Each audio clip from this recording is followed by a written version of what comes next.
If you caught one of my last videos, which I've linked down in the description, you'll know I was hunting down a very sneaky, very frustrating oil leak on the front of my 1978 Honda CB750. Now when you see oil weeping down the front cooling fins of a vintage inline 4, the pit in your stomach immediately screams blown head gasket. But I didn't want to guess, so we ran some UV dye through the oil system and the trail led to a completely different story. It wasn't the head gasket at all. The UV dye led us to 6 tiny rubber pucks hiding deep inside the cylinder head. But to get to them, I had to take drastic measures.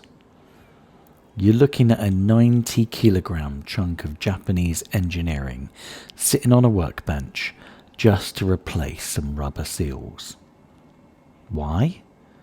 Because by the late 1970s, Honda had reinforced the double cradle frame so tightly around this block that there is absolutely zero clearance to lift the rocker cover off whilst the engine is in the frame. You can't cheat it. To pull the top end, you have to drop the entire engine. So here we are. The engine's out. The cam cover's off, the rockers are removed, the cam towers are exposed, and right underneath them are our culprits. The 6 cylinder head blind plugs, better known to vintage Honda builders as rubber pucks. These were installed at the factory to seal up oil passageways left over from the head's casting and the machining process. This motorcycle rolled off the assembly line in 1978, and at the time of filming, that's 48 years of extreme heat cycles, cooling down, and soaking in hot engine oil. The rubber hasn't just deteriorated, it's basically turned into hard, brittle plastic. And when they stop sealing, pressurized oil pushes past them, sneaks out the front of the head, and blows back all over your engine cases. While we've got the heart of the beast cracked open, let's talk a little CB750 trivia. And no, I'm not just going to give you the usual "it was the world's first superbike" speech.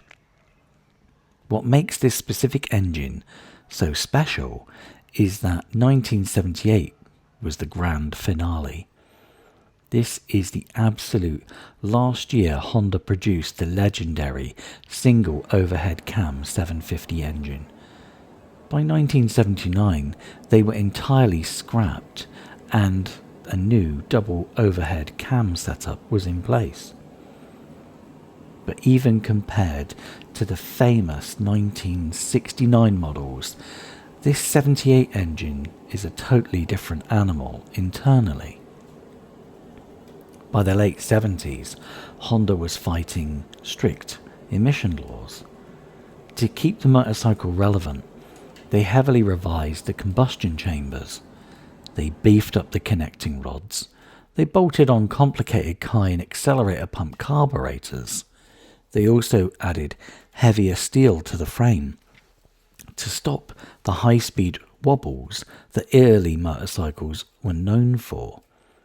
They had perfected the motorcycle, but in doing so, they'd packed everything in so tight that a top-end rebuild becomes a bit of a chore for guys like me 48 years later.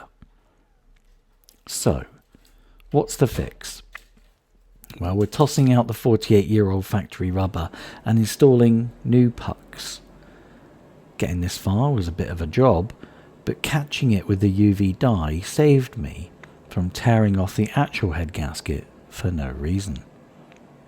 Next up, we have to get these new seals seated, torque down the cam towers, and I'm probably going to put some sealant under the cam towers so it's like an extra barrier between the pucks, the cam towers and the head. retime the camshaft, and wrestle this heavy piece of history back into the frame. And if you want to see that process, and finally hear the 1978 CB750 roll back into life without leaking a drop of oil, make sure you hit the subscribe button. Thanks for hanging out in Workshop 2 with me today, and I'll see you in the next one.